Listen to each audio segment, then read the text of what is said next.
Hey friends, Kylie here, your host of Dream On with Kylie O'Miller, back for season 6 of the Dream On podcast. I'm so excited to be here today for another episode with one of my New York Charging teammates, a current rock star goalie at the Pro and USA stages, and one of the best people you will meet in the game. Thank you as always for tuning in. These episodes are recorded from a Zoom webinar that I hold through the KO17 lacrosse app and are constructed into this Dream On podcast that you have found here. I hope you're gaining some insight from these episodes from some of the people that I've met throughout my lacrosse journey who have imposed so much of their wisdom on me. If you're loving our episodes so far, show us some love in the reviews and rate us 5 stars. Also, be sure to SUBSCRIBE. It would mean the world to us. All right, we've got another special guest this week, and I am so pumped to get right into her story. Madison Doucette is here to play for this episode of the Dream On podcast. I am so excited for each of you to have a listen in to what makes Madison so great. Growing up in Kansas City originally, her main sport was hockey for the longest time, until she realized the trajectory her lacrosse career was on. Throughout getting to play alongside Madison this year, I know that it's evident that her work ethic is contagious on and off the lacrosse field. Already having graduated in 3 years with an engineering degree from Northwestern and then taking a gap year, Madison came back to lacrosse and school at Johns Hopkins. She crushed her return to the field, fell in love with the game again, and is now playing professionally while chasing after 2 more degrees and working an engineering job all at the same time. Madison proves it's possible to wear a lot of hats at the same time, absolutely crush it while wearing each of them, and still find time to enjoy the little moments in life. That's what it's all about. I hope you enjoy this episode as we dive right into Douce's story.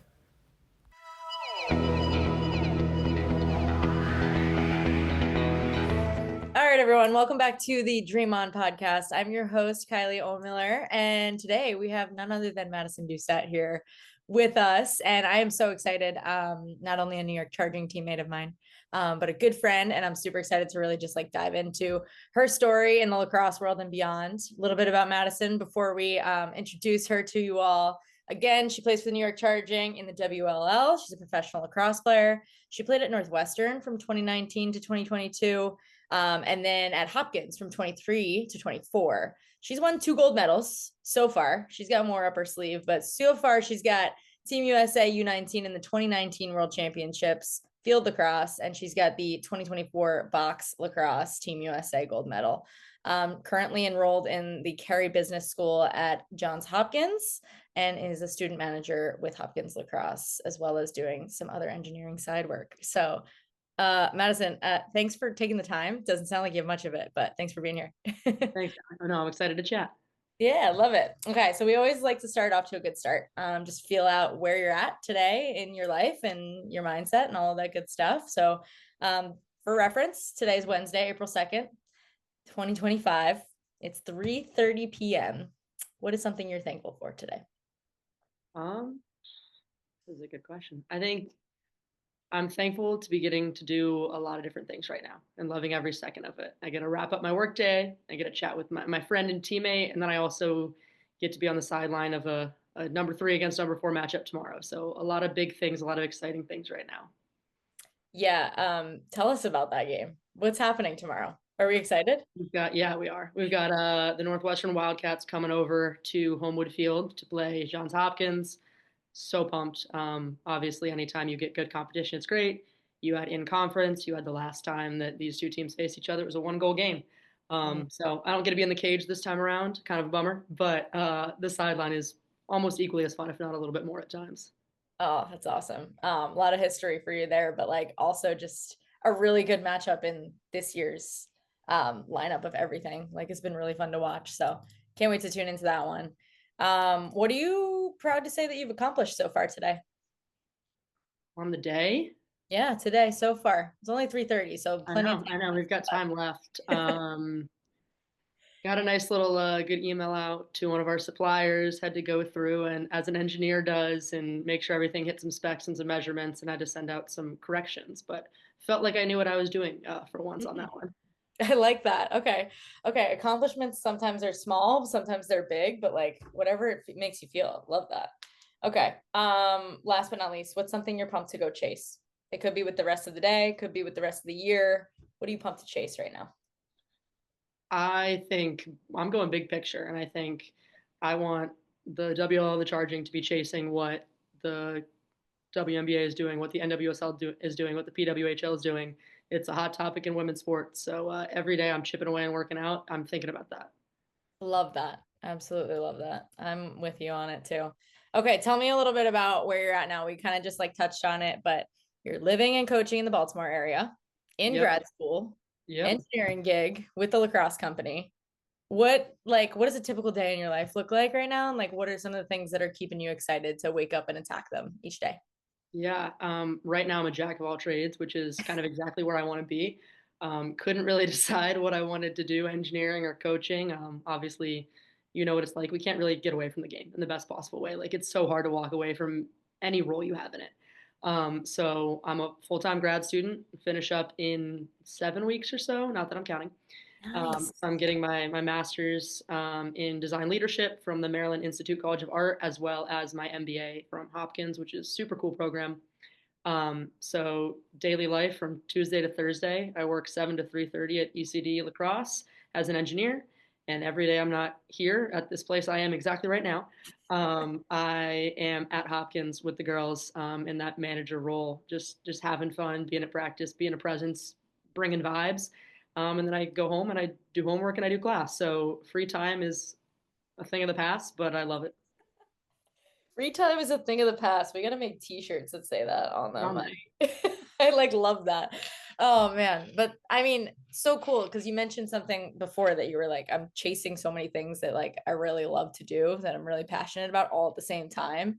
And something I've noticed about being your teammate for a short span of time, but I've noticed it quickly, is that you love to be busy. You're always smiling through it all. So like how, I guess like post collegiately, what were some of those challenges to trying to figure out what those next steps were, and like how have you been able to kind of just adjust and like take it all in and make sure that that all of these things are for you right now? I mean, I think it's a privilege to be interested in many things, to be good at multiple things, to have the opportunity to pursue those. So like remembering that, like, yeah, there's days where I'm like, oh, the last thing I want to do is do night class after I was at work all day. But I also get that opportunity and I'm pursuing something that's really cool. And I think you see it with athletes a lot. I know when I was at Northwestern, we knew that our highest team GPA was when we were in season because we were busy and we were on a schedule and we had a routine and some discipline there. So I think that's something just athletes naturally are forced to get good at. You operate at a high level when you're busy. And I just remind myself that it always gets done. Like it might feel like it's the end of the world and it's too many things on your plate, but like it will get done. Maybe Mm-hmm. it's not perfect. Maybe it's not as thorough as you want, but you will complete all the things and something can give it if it has to. Yeah, I really like that. It's kind of just like ingrained in us, right? I like that analogy of I've never even thought about it that way. Like we're actually better at doing things when we feel like we're a little bit busier. And I can totally see that in your work ethic. So I love that. It's a really good message for our young listeners. What I guess thinking all the way back, we're thinking all the way back. You're a Kansas City Chiefs fan. I am. Why? Uh, tough year this year. Not tough, but tough ending. Um, so I was born in Maryland, but I don't remember it. I was one. So I lived in Kansas City until I was 13. So that's where I first got introduced to lacrosse. That's where I lived my childhood. I always say I grew up in Kansas City and I went to high school in Philly because that's a pretty good way. Like it's a pretty important time to move where like everyone knows you by high school, by where you came from for high school. But then realistically, like my childhood memories, like I'm a Kansas kid. I like barbecue. I like country music. Like it sneaks through the cracks a Love little bit. it. Love it. Okay, so tell me a little bit about that introduction to sports when you were, back in Kansas City growing up, like not only lacrosse but other sports as well. And then how did you find your way to lacrosse too? Yeah, so I played pretty much everything when I was little. The little t-ball into softball, played soccer, and then hockey was my big sport. So my dad played hockey. For some crazy reason, my mom decided to take us to the rink when my brother and I were little. I loved it from the jump. He didn't, but he got better than me, so it worked. And then a lot of the hockey kids started picking up lacrosse. It was something that really came into the picture when I was in fifth grade, and we went to play it against sports, and we got our gear, and I was like, "Yeah, this looks awesome." And the guy was like, "No, no, no, the women's lacrosse stuff is over here." It's like, what the heck is this? I got a nice little purple stick. Maybe that was a sign of what was to come. But I got to start playing in fifth grade. Was a midi. I always joke that I was one of the best midfielders in the state of Kansas. The problem was it was Kansas in the kind of 2010s, so that was a pretty low bar. It has since improved dramatically. Shout out to all my Midwest lacrosse girls. Love it. Yeah, and then I played there until I was 13, and I moved to Philly, and then it got a little bit more intense.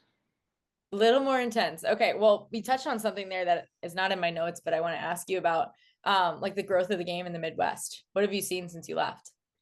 I mean, it's crazy. I think about the fact that PLL All-Star Weekend's going there. I was freaking out when I saw that pop up. I was texting admin people at WL. I was like, "This is crazy. I'm so excited. Like, do you need barbecue So, recommendations? Like, oh, take me." yeah.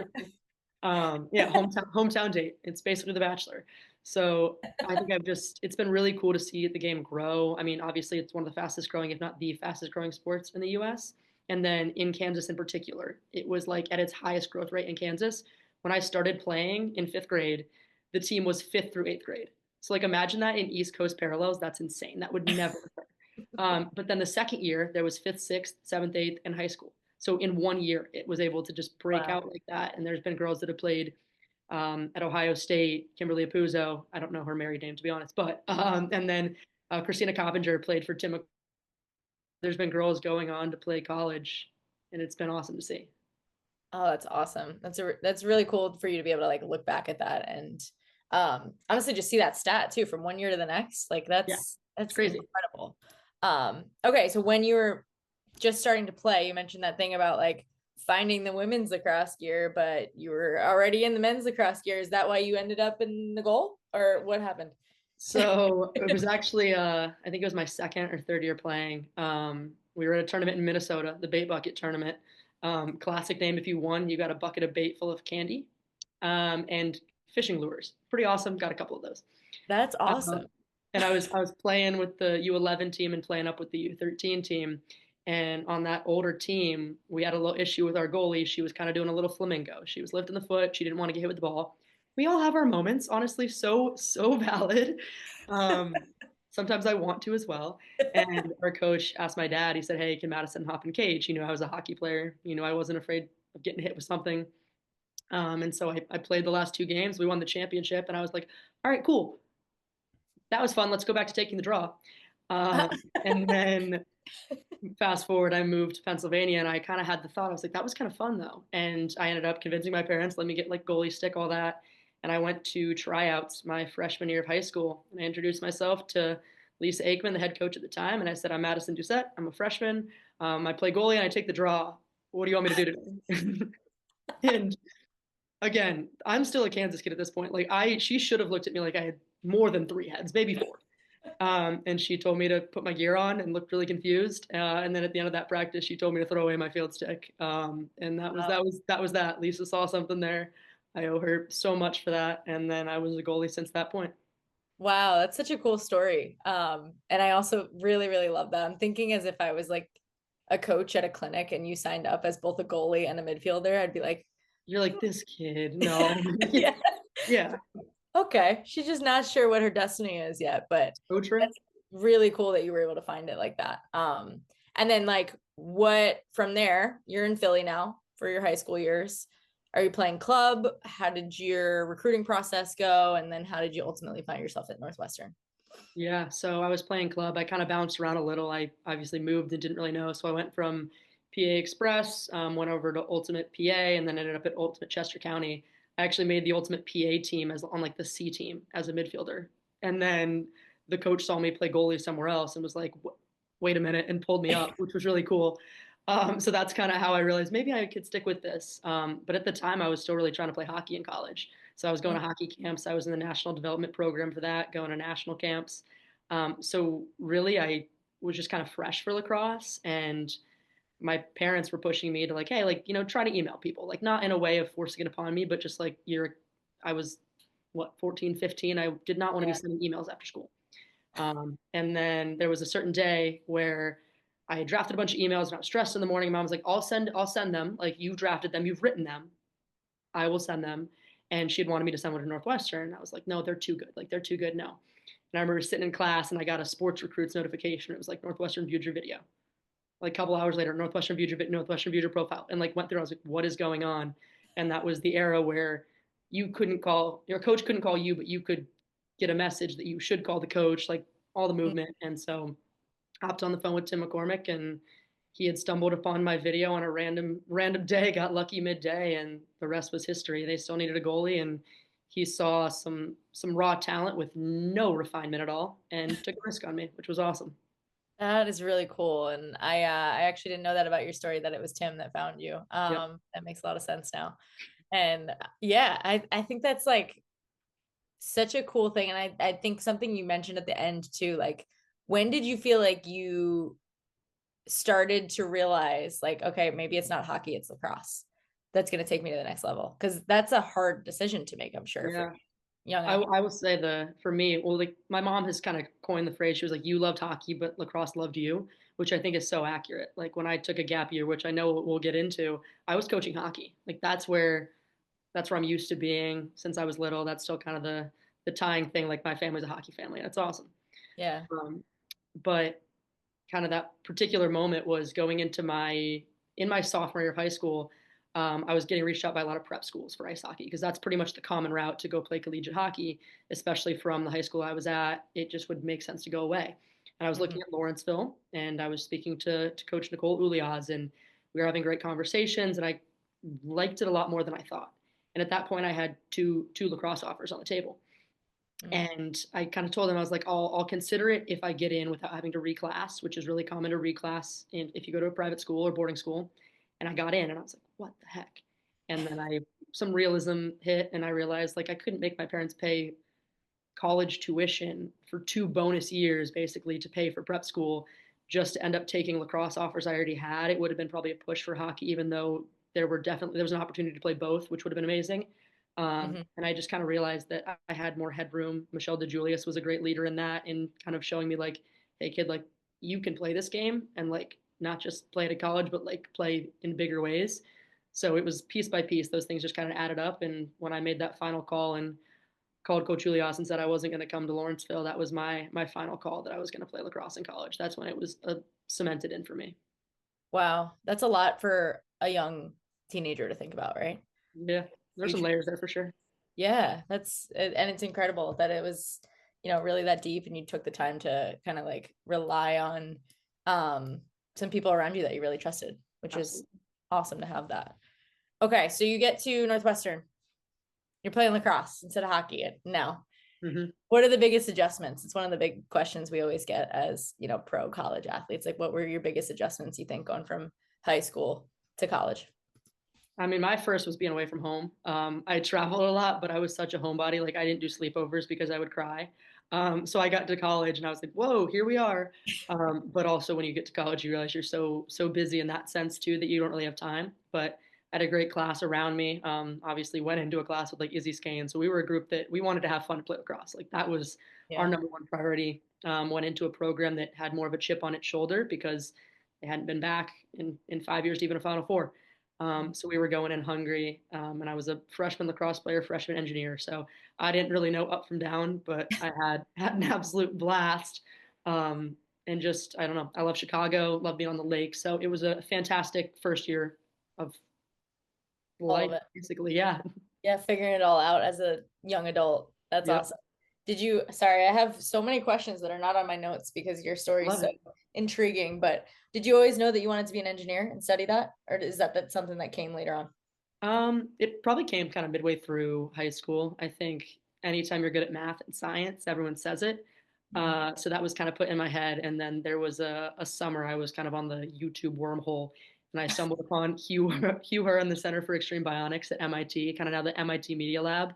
And he is a double amputee that kind of made his own path in the realm of prosthetics and innovation because he wanted to rock climb and stuff like that. So that was his origin story. And I was like, this is sick. So I started looking into prosthetics. I really wanted to get into prosthetics. And then was like, well, engineering is probably a good way to do that. And Yeah. that path, it was that or journalism, actually. So I really thought about going to Medill and doing journalism there. Okay. Got the approval to apply to either. And I decided I wanted to do some math. Okay. but it's worked out well. So far it's working out well, and then you get a little bit of journalism with the lacrosse side of things Side anyway. hustle, exactly. Let's go. I love it. Tapping into both of the things. Okay, skipping around a little bit here, but one of my favorite questions to ask, I think the coolest part about the lacrosse community is that once we graduate college, everything becomes so much smaller and we all get to become friends and kind of share stories and share memories and things that we used to like, you'd only be within your own locker room and you'd be like, oh, we hate everybody on the other side. We're not worried about what they're doing. When we graduate, we get to talk about those moments and like see them from different viewpoints. So I guess like what were some of the moments both at Northwestern and maybe in your last year at Hopkins as well that you think about in terms of like superstitions, memories, traditions, things that were like you think back and you're like, I will always remember this as Northwestern lacrosse or Hopkins lacrosse. Yeah, there was actually a memory the other day that Jill Girardi hit. So I played with Jill Girardi for 4 years at Northwestern, and now she coached me at Hopkins, and now I get to be on the staff alongside of her. And one of the things at Northwestern earlier on in my career was coffee was a no-go, which has since changed, and then dessert was a pretty heavy no-go. But Okay. when dessert would be on the table, Scott Hiller would send a message something along the lines of the eagle has landed, and that was the indication for dessert. And the other night we were at JMU and I actually had to drive down after work and I see a message and it's like insomnia will be here at 8:30 and Jill just put a bunch of eagle emojis. And that just made me giggle because I fully knew that was her being like the Eagles landed, the Eagles landed. So Tim McCormick obviously had been at Northwestern, he was in on it. But something so small and little, but just like that's Northwestern lacrosse for sure. That's funny. I love that. Like, see those little things. I would never know that unless I talk to a Northwestern alum, Exactly. I think it's really fun to think about those things. What, I guess, can you think back to, let's go Northwestern first, your time at Northwestern, some high moments, some low moments. When you think about those two extremes, there's a lot of it for everybody. Everybody's got like their ups and downs of their journey. So, can you give us an overview or some different stories of those? Yeah, I mean, I think high as we got to take that team back to the Final Four. Obviously, it never shook out our way in my time there, but I think one memory even building up to that was my freshman year going in as an underdog against Maryland in the Big Ten tournament. Um, in the rain, crazy weather, actually at Homewood Fields, and our goaltender Mallory Weiss played an insane game. Was all tournament team, absolute MVP, and just like the upset win and being part of that kind of beginning of an overthrow and really reasserting Northwestern's dominance was a super cool memory. And there was a lot of silliness that came out of that game with there being a pigeon on the field and Maryland players trying to hit the Remember that. pigeons. We're like, we're going to call PETA. It was a whole thing. And that was just a very like a high. And it's also something that's nice because I'm at that field for all intents and purposes every day. So that's Yeah. something I can still think about and be like, ooh, yeah, like this is a place I got to win a championship, which is super cool. That's awesome. Yeah. Yeah, I like that. I remember the pigeon too. I feel like no one will ever forget the pigeon. Pigeon. We had pigeon T-shirts for the Final Four. It was awesome. Yes, of course. And it's so true. It was like kind of, I don't know, Northwestern was the program that we grew up like watching go Yeah. to every single Final Four, win every single, national championship. So to like take that back probably was such a surreal moment and just be able to, I guess then like afterwards, those couple years following up, like was there pressure to make sure that you guys continued that tradition a little bit? I think there was pressure. I think we still hadn't completed the accomplishment. And I unfortunately can't say I did. I didn't get to finally tie a bow on it and win that national championship. They got to do it the year after, which was awesome to see from afar. But there was definitely more pressure. I think you go to a program like Northwestern because you want to win Right. and you expect to win. And that was what drew me there. I had some really good opportunities both in hockey and lacrosse.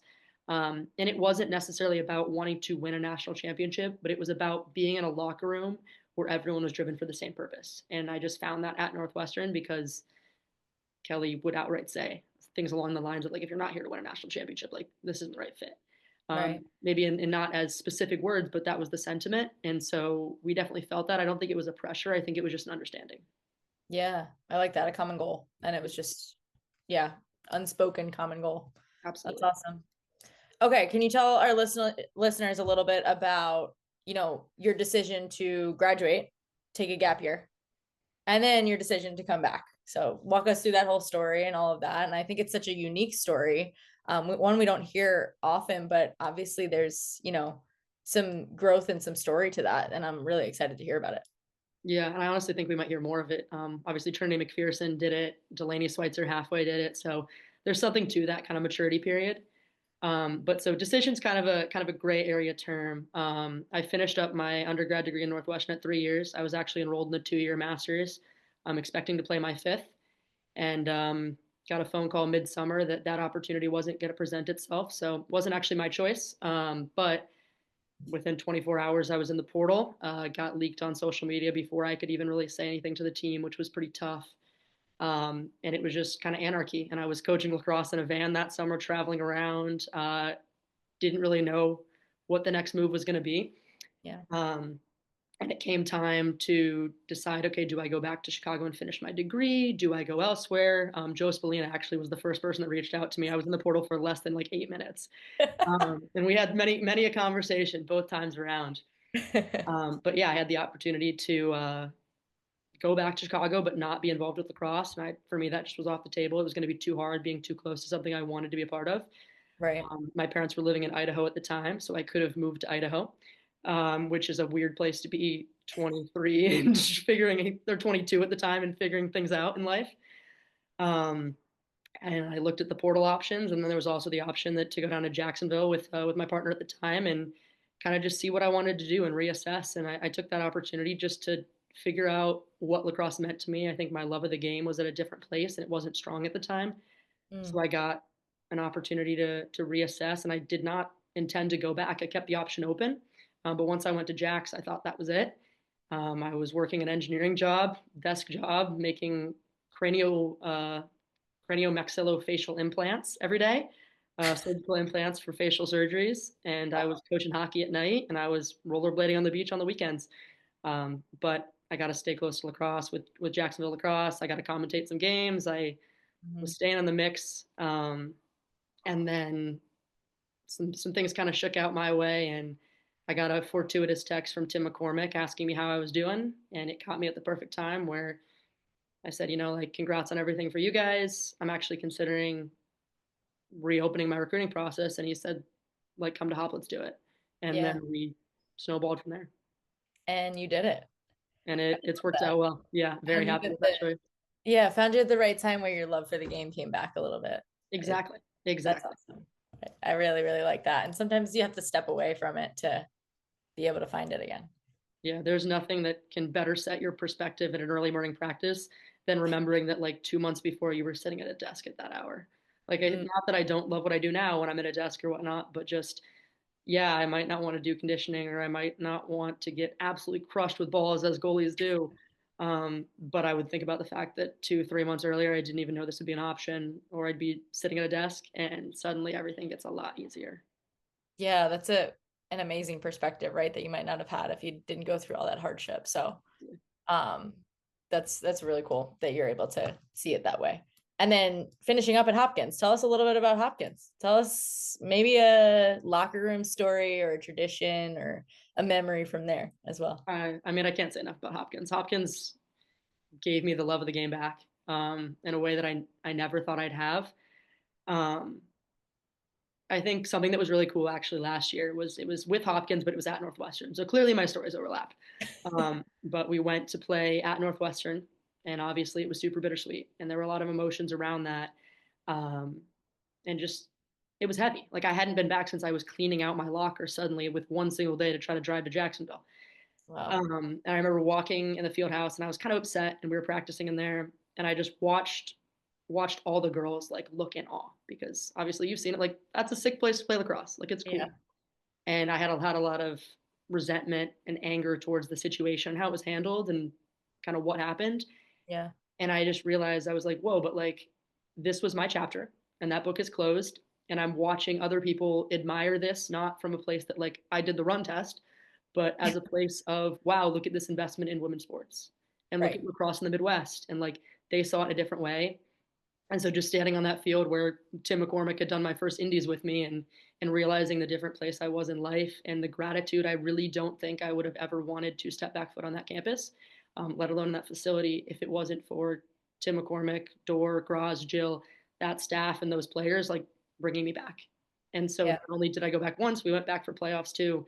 And just the comfort and the family that is Hopkins Lacrosse, Blue Jay Lacrosse, I can't speak more highly of.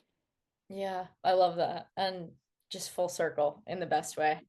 Yeah. Oh, I love it. And you're glowing talking about it. So I can see why you're sticking around. Yeah, it's worth it for sure. I love it. That's amazing. And I mean, we have to think about, those next steps as well. Done at Hopkins playing, now you're playing professionally. What does that mean to not only like the young version of yourself, but everything that you've overcome to get to that point? Yeah, go charging. Um, uh, By the I mean, way, go charging. by the way, go charging. Bulls forever. Um, it honestly continues to leave me speechless. I think not only just in terms of women's sports and where it's at and watching it happen, but also just in terms of thinking about where I was in Jacksonville. And I thought I would never play again. And now I'm getting to play professionally, continue to play with the US team. There was two very good friends in Jacksonville that both played college ice hockey, one at BC and one at Dartmouth. And they were sitting there telling me like if they could go back, they would. If they could go back right now, they would. And I just thought about that. And so now I'll shoot them a text every now and then. Like they sat me down and had a heart to heart being like, yeah, like we're not gonna tell you what to do, but go. Like you'll regret it if you don't. And I just think about that. Like I could have opted out, and instead I'm playing professionally, watching this game grow, like the media growth and the participation from fans that are just really young athletes that are going to be there in a couple years anyway. Like it's a blessing, and I can't get the words out about it because it's such an Yeah. opportunity and experience.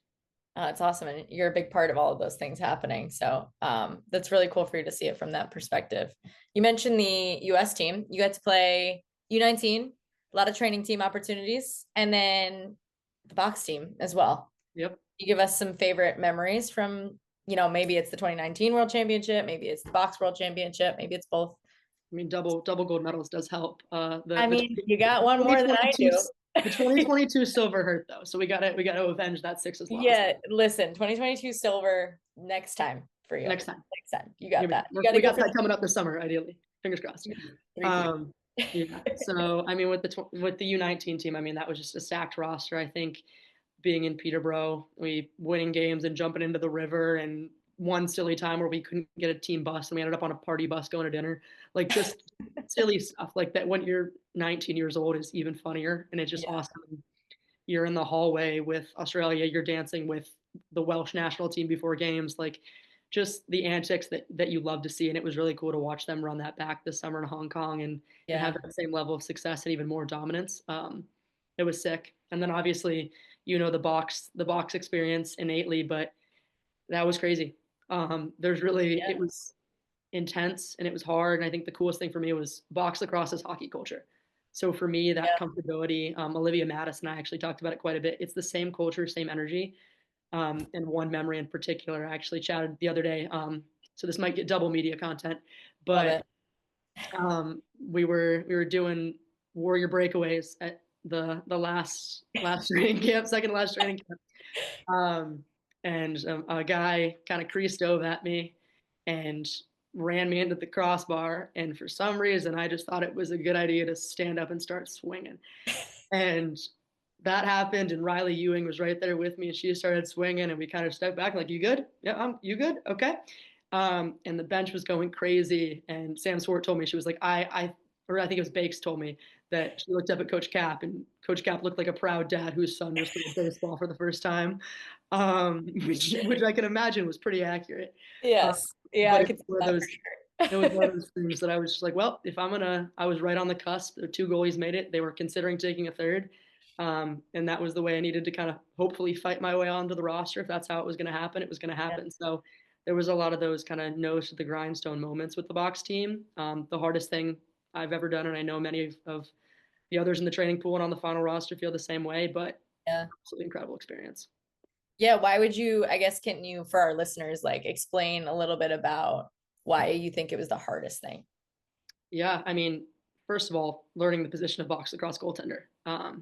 It's already challenging in and of itself. I think we had the most hoops to jump through when it Mhm. comes to discrepancy in position. And then you add the fact that Coach Cap was a legendary goaltender in box, and she had incredibly high standards.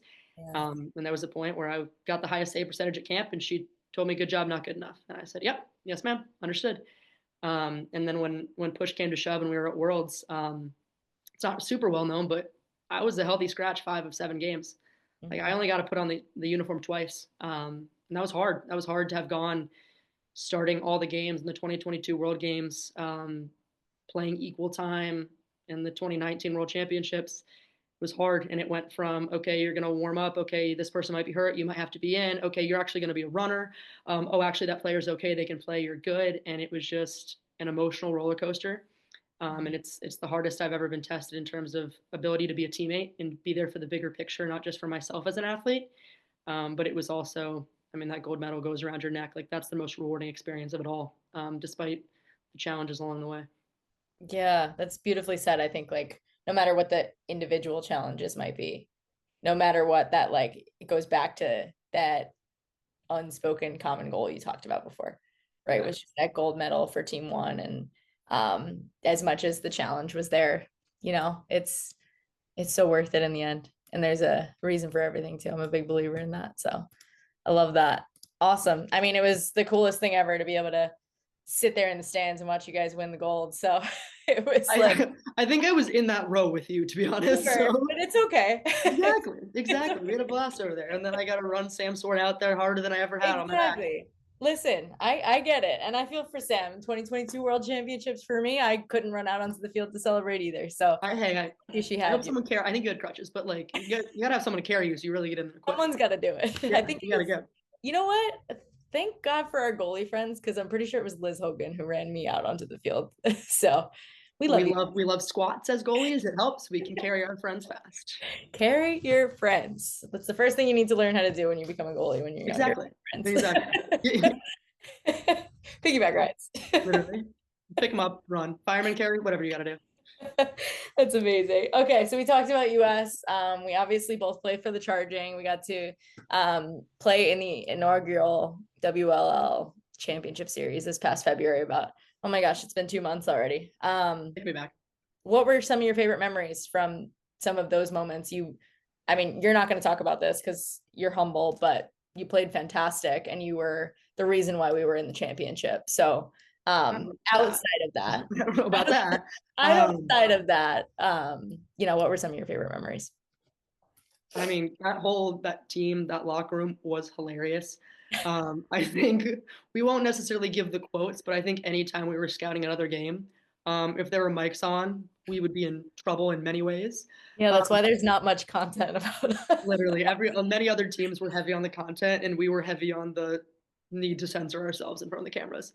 But just like thinking about those times, those team dinners, those times we're scouting and absurd things are being said. I mean, obviously, you gotta give a shout out to Molly Liberty and the ultimate iPad kid calls. We probably text about that once a week. Like it is like second in line on my screensaver. Like I have a picture of us, but the other one is just the iPad kid, Molly Liberty with it up.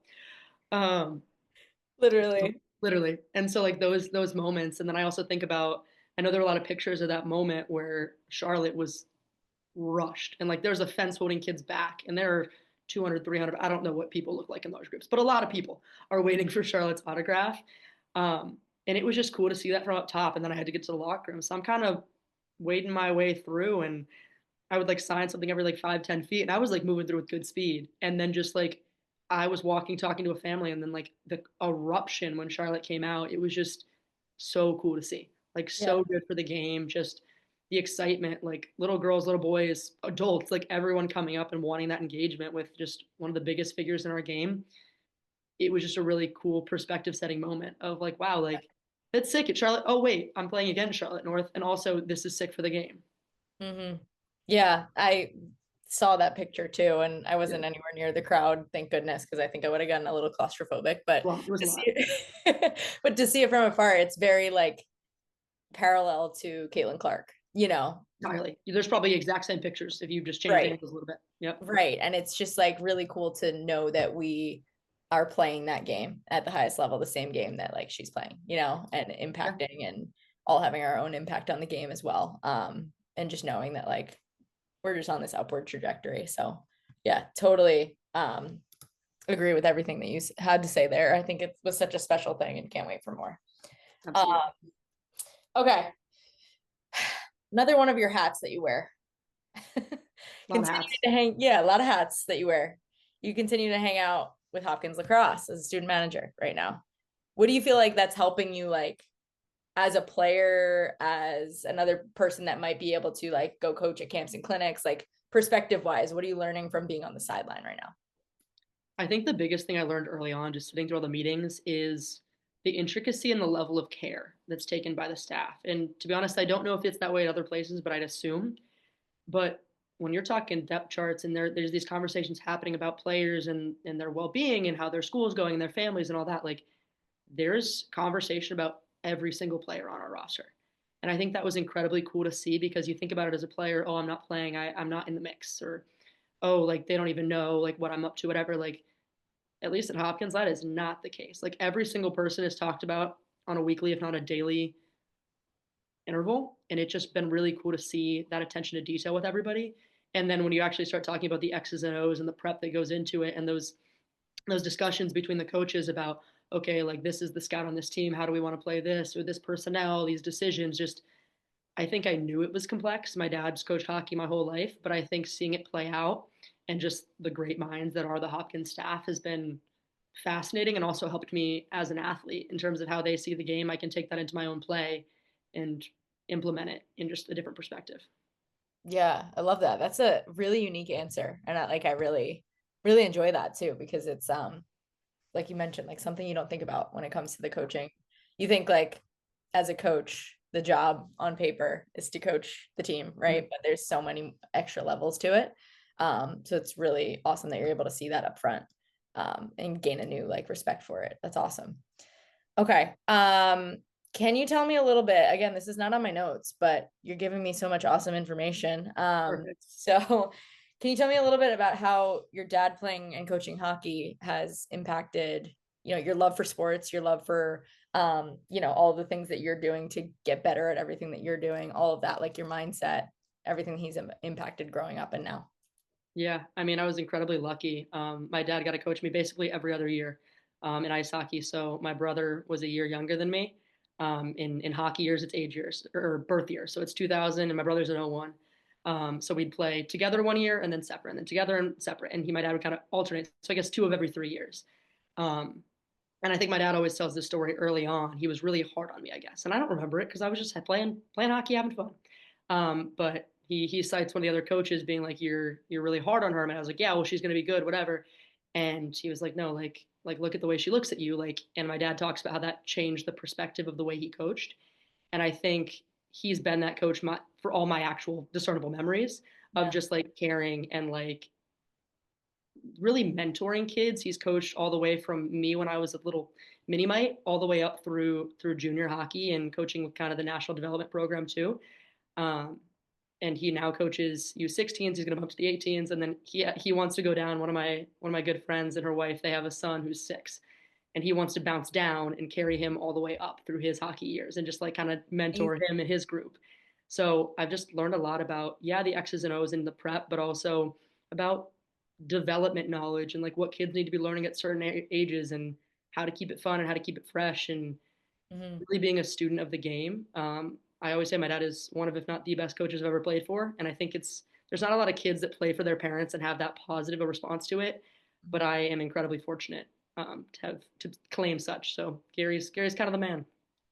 We love Gary. I love that. That's really awesome. And what I'm noticing is a little bit of a trend of you, like, again, being able to just kind of like look deeper past those surface level things that happen in sports. And I feel like that's exactly what the Dream On podcast is here for. So I appreciate you sharing it. Of course. Okay.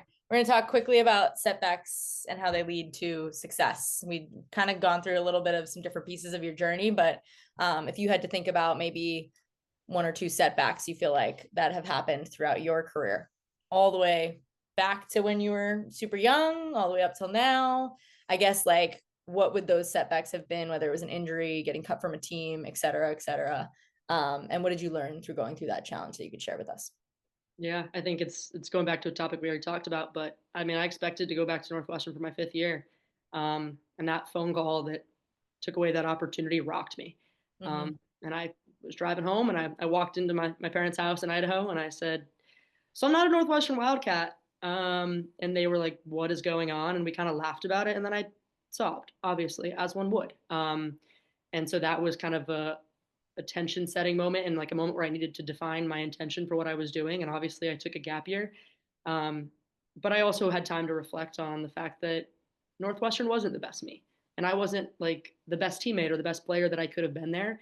And a year away from that let me realize that, and also let me not go immediately in with resentment. I always say that if I would have gone back, I would have gone back to spite someone or something, not despite that. So taking that year and that setback, like, yeah, it was a setback. And yeah, my ego was hit, and my heart was hit, because when you're a college lacrosse player, like, those are your friends. Like, you don't really have a lot of outside mixing. Like, those were my 40 best friends, I thought. And so that hurt, and it took a while to recover from that. But I got to reset that perspective and miss the game, which was huge in me being able to come back and come back fired up and just motivated to have success. Yeah, I love that perspective. And again, like you said before, just not having that time, if you didn't have that time to really be able to like sit in that.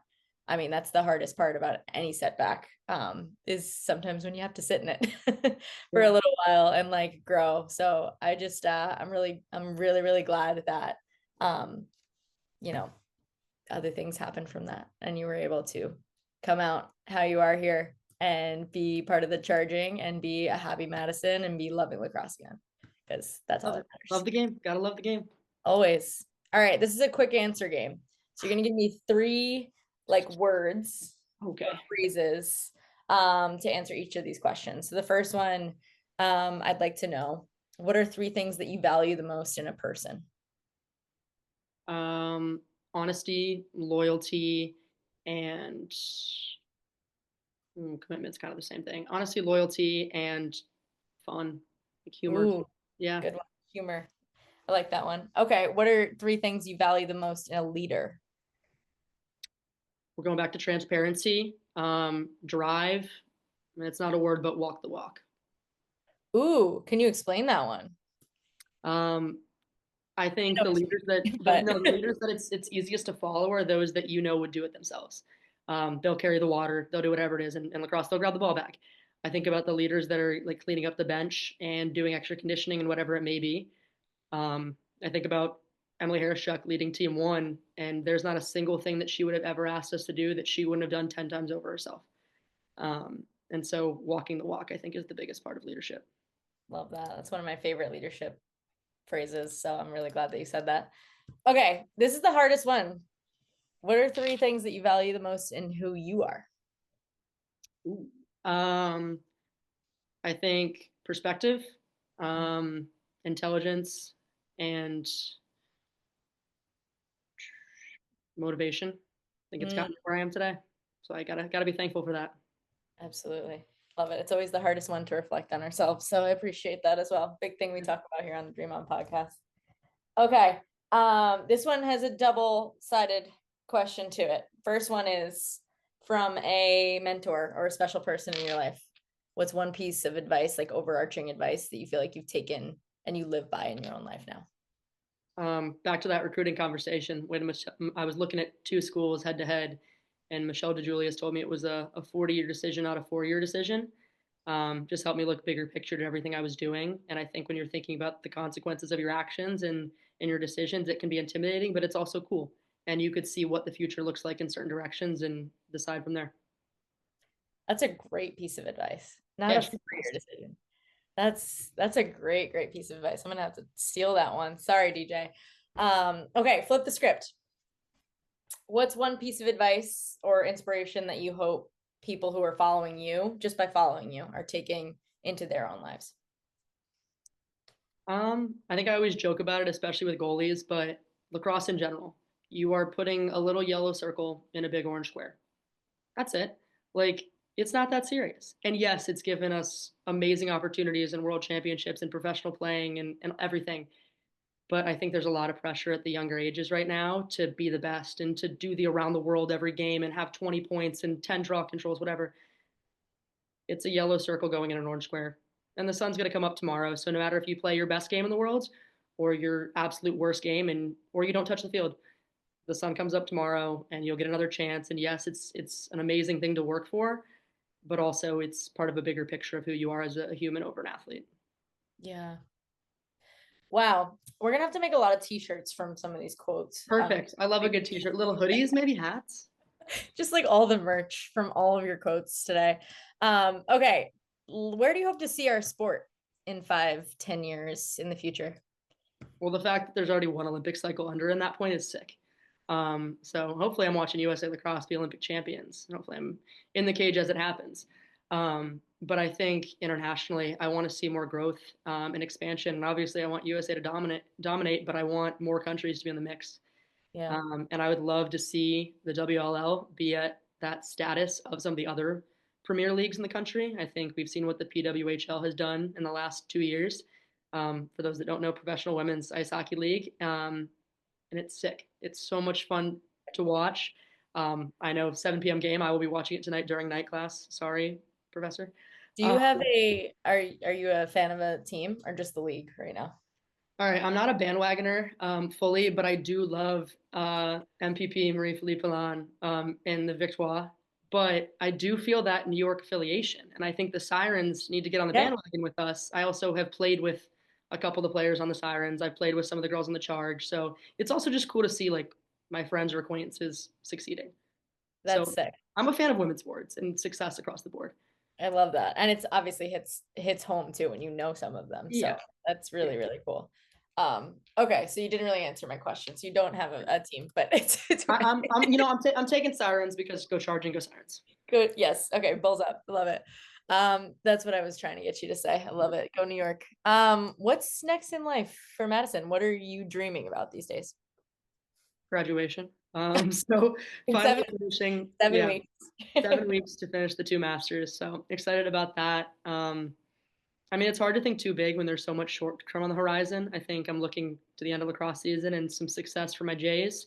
Um, and I'm also just thinking about lacrosse and my experience. I don't know what is going to shake out for me job wise, and if it's coaching or if it's engineering or where I end up. But regardless, I'm committed to being the best goalie I can for the Charging, the best goalie I can for hopefully Team USA, and just working hard and having fun doing it. And I think we only have as much as we'd like to pretend our careers can go on forever. Like I know that there's a time that was not a joke, Kylie. I promise.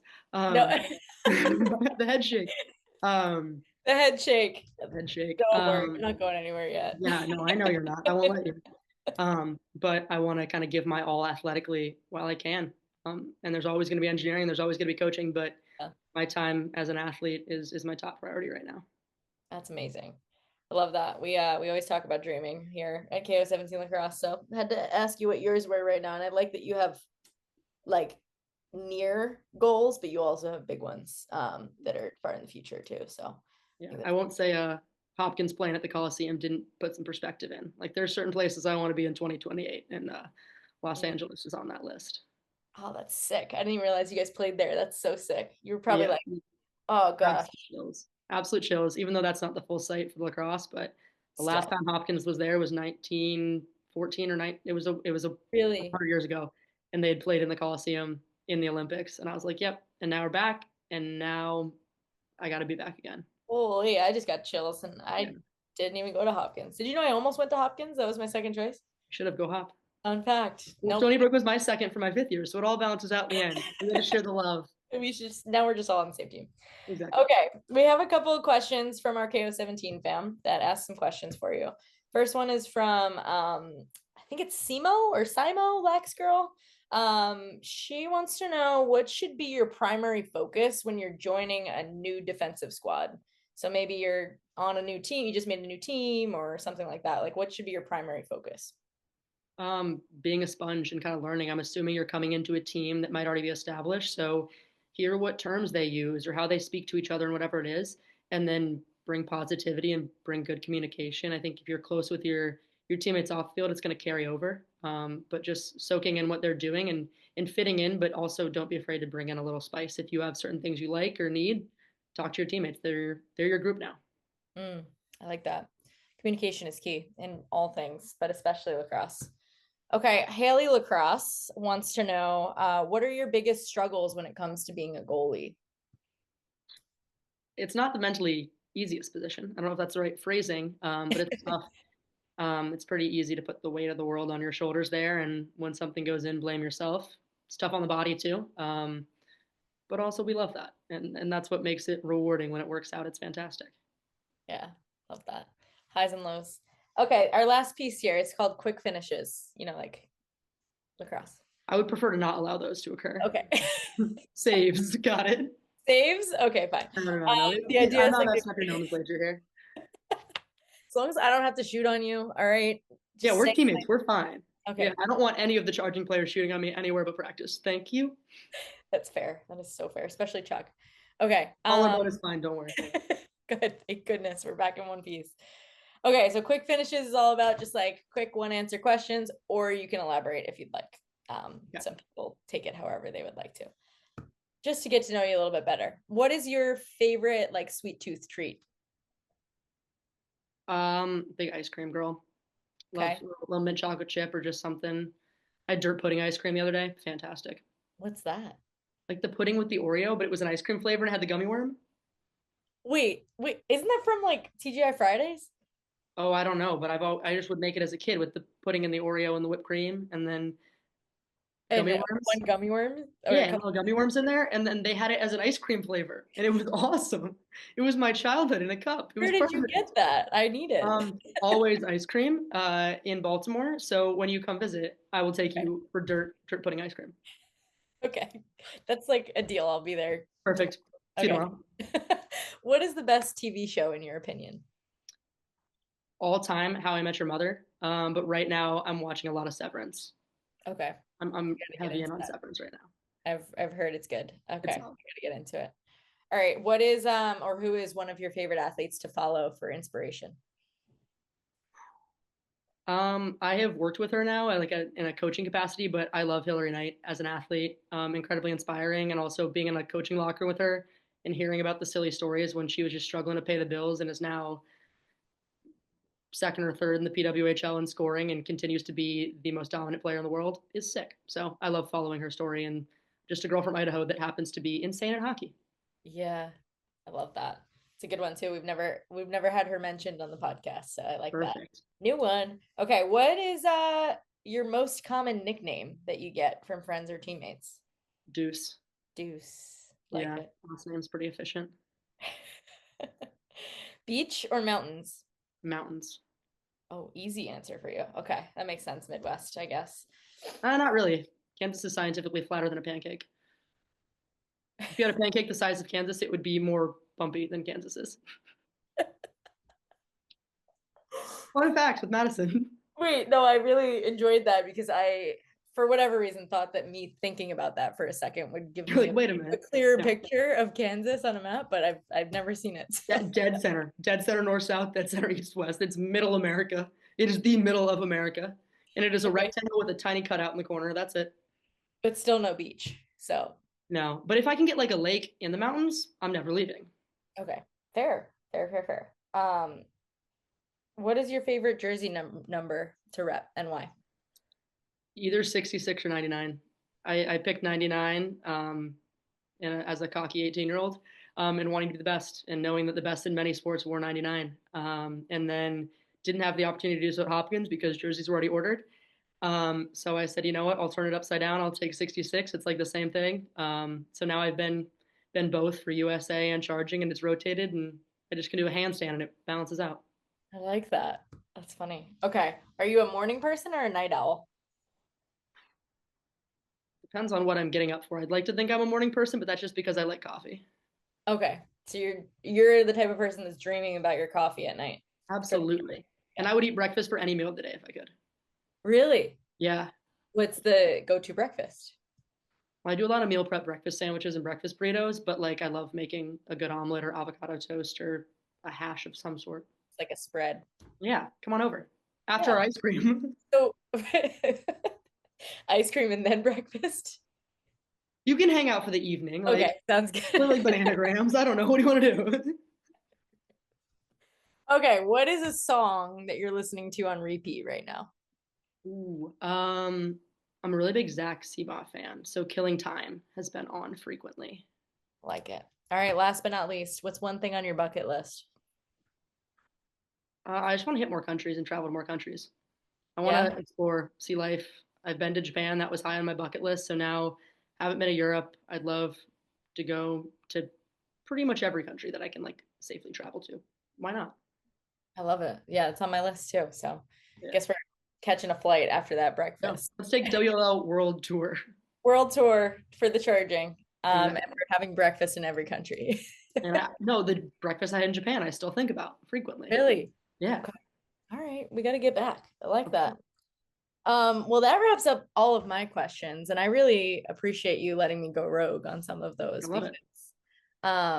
Yeah, I mean, thank you so much for being a part of the Dream On podcast today. I think your story is one that's incredibly inspiring.